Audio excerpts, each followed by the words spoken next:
Hello' guys, কেনে আছে আপোনালোক? ভালে আছেনে? আজি ঘৰৰ গাঁওখনলৈ বহুত মনত পৰিছে। কেতিয়াবা মনত পৰে আমাৰ ঘৰৰ ওচৰৰে থকা নামঘৰ ভাগ। ভিডিঅ'টো একচুৱেলি আগতে কৰা পুৰণা ভিডিঅ' হয়, ঘৰত যাওঁতে কৰি ৰাখিছিলোঁ। আজি পাই পেলাই আপোনালোকৰ মাজলৈ দিলোঁ। আমাৰ একদম হাইৱে লগতে থকা নামঘৰ ভাগ, তাৰপিছতে কলং নদী। তেতিয়া মানে শুকান আছিলে, ছিজনটো অলপমান মাছ চাছ ধৰি থকা দিন আছিল। টঙি জাল পাতি পেলাই মাছ ধৰা জাল আছিলে। ৰাতিপুৱা মৰ্ণিং ৱাক কৰিব যোৱা ভিডিঅ' আছিলে এইটো।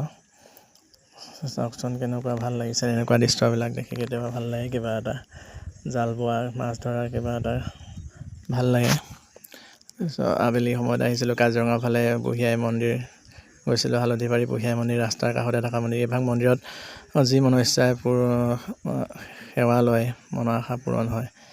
এনেকুৱা এখন গাড়ী নাই যি গাড়ীখনে এইভাগ মন্দিৰত সেৱা কৰি নাযায়। আজিলৈ ভিডিঅ'টো ইমানেই।